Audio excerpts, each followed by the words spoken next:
All right, Mopar people, welcome back to the channel. I'm Justmoparjoe. I got to brag for just a minute. I got a gift in for Christmas. Let's check it out. So y'all have seen me build a couple engines here in my shop. I built several, but I've got several more to do. And what I got here was from a viewer. I won't mention his name. I'll just say thank you very much. This is a camshaft installation handle. So it comes with a couple fittings going to the end of the cam and just a big nice handle that I won't have to use a big bolt anymore. So that'll make my operation a lot smoother.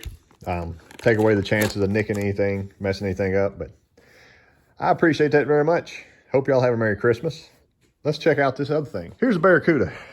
So several people asked me kind of what my plans are for next year, and I wanted to just do this quick video to discuss it and show you some stuff I've been looking at. Okay, first thing, I've got to have some new slicks. I don't know if you can see this or not, but they are showing signs of dry rot. And I didn't think they were so bad that I couldn't use them, couldn't try them at least at one time. But that could have had a little bit to do with my 60-foot differences. But amazingly, the car was very consistent, even on these old slicks. I didn't find a date code on them, but I would guess they're probably 10 years old or something, just kept inside. They are currently a 28, 10, 5, 15W, which in theory I could run as wide a tire as I wanted to that would fit under here. See, I could go way more inside. Not really what I want and what I actually need for bracket racing. A wider tire is good, but the wider it gets without actually needing it, it's taking away horsepower to turn it, is what I'm trying to say. So for different slicks, I was looking at this wheel option here. This belongs to Eddie Scott, if y'all know who that is. And it's a 28, 10, 5, 15S. So I believe the S is a softer tread. And it's on a Mickey Thompson wheel. They're just kind of dirty. So he would sell me these wheels and tires. I could keep my other ones mounted up for whatever, but I think that might be too much offset for me. It's pretty deep.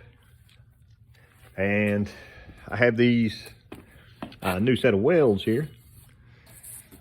They're in an old dirty box, but they're brand new. They might be too much offset. I'll have to check.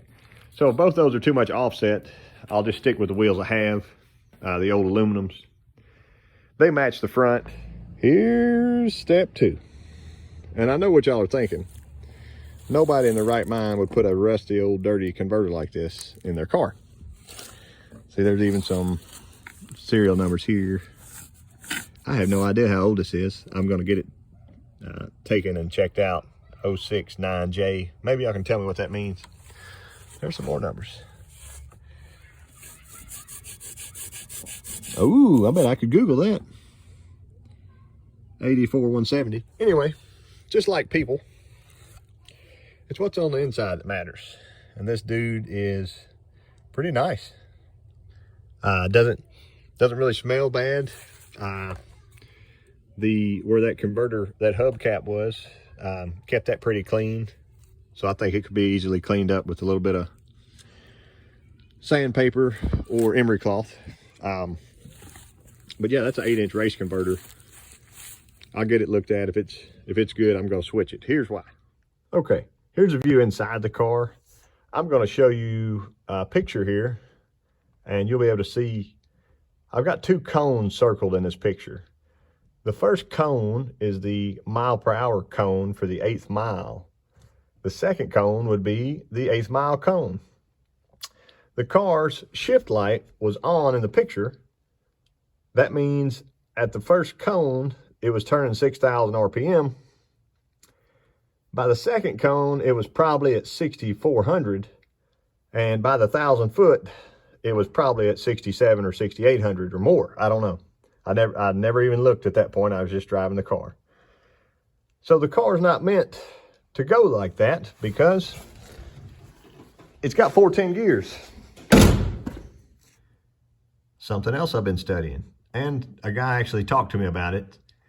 He said with this being a ladder bar car with coil springs in the rear, it should be raising the entire car up whenever it takes off. So I'll show you a quick video of this takeoff. The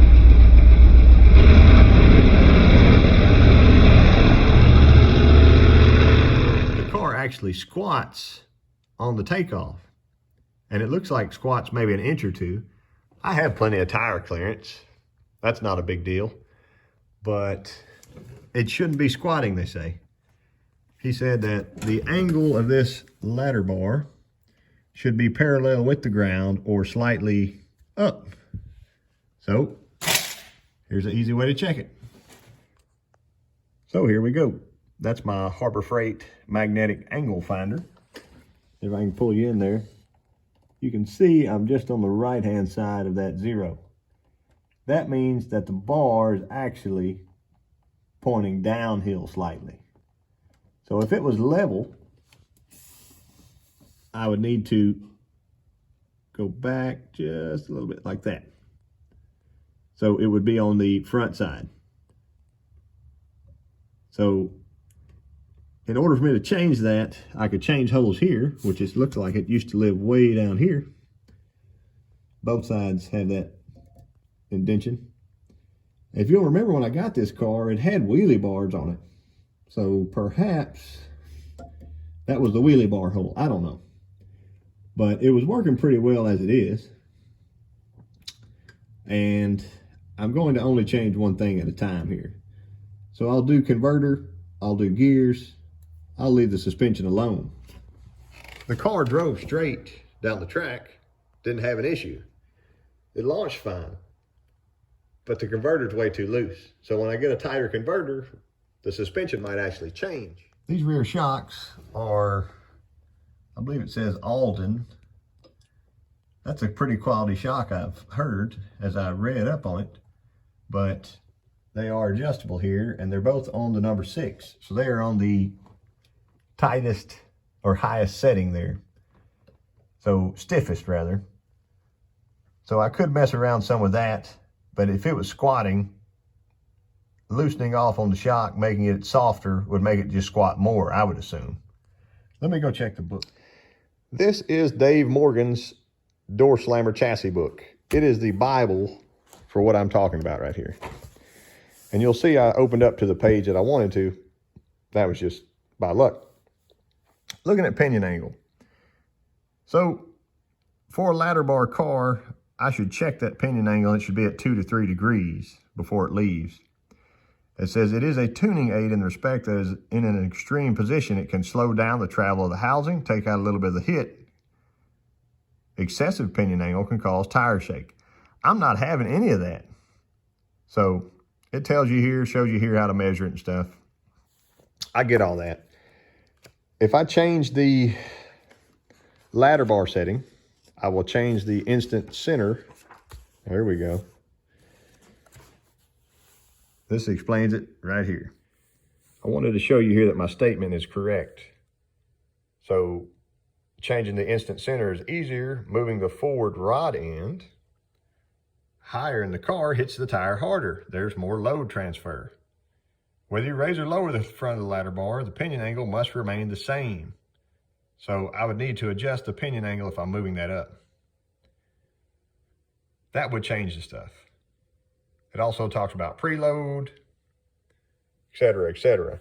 So the front end of this car has the stock components and some worn out front shocks. When I got the car, it had factory shocks in it that were actually good.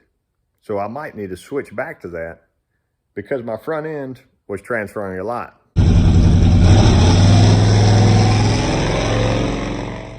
Going back to our Bible here, limiting front suspension travel has a legitimate place in tuning a door slammer chassis. So it's one of the most cost-effective tuning aids you can add to your door slammer. So basically, if I can keep the front end of this from extending as much, I might actually gain a better 60-foot time. The video is just to explain there's several things I need to do to this car before next year. And I want to be kind of diplomatic about it and not just do them all at once. That's normally my style, but I'm trying to do better. So by changing one thing at a time and improving the car, then I'll be able to actually pick up and make the car optimized. It did really well on its first day out. I never really did a full video explaining all that stuff, but we talked about the collector extensions, etc. I'm gonna put some of those back on. That's not a big deal. But the other items I need to get tackled, if I'm getting a converter built, then I'm gonna go ahead and do my gear swap. I have a set of 456s. Those are a better 1/8 mile gear. So what I might do is go ahead and put those gears in and then do the converter swap as well, knowing that I want my converter to be optimized for the 456 with a 28-inch tall tire. Like, that's a very common combination for 1/8 mile drag racing all over the world. It's not just something I'm dreaming up here. As for the suspension, I might actually try to reach out to somebody that has a set of scales.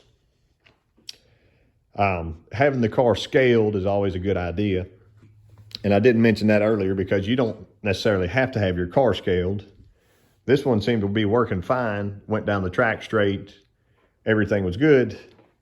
But with that amount of squat in the rear, it wouldn't hurt anything to get it checked.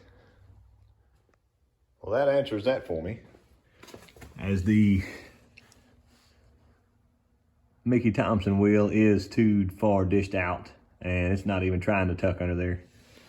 They look kind of cool. I just stuck one nut on there, and I think they really polish up and look nice, but not gonna work on my car. So let's try the weld. And it looks like our welds are also gonna be just a little too wide. Not too wide necessarily, but they're offset the wrong way. I could probably try to run a skinny tire or something or trim that. I'm not doing all that business. I've got some wheels that'll work, so I'll probably have to stick with them. They're old and seen better days, but they still spin and work. I bet I could polish that for a couple of hours and make something out of it. Old center lines. New tires on here. I guess that'll do it for today. If you have any helpful suggestions, leave them in the comments. I'll read them. Try to base them in fact from experience. Those two things really help me out some.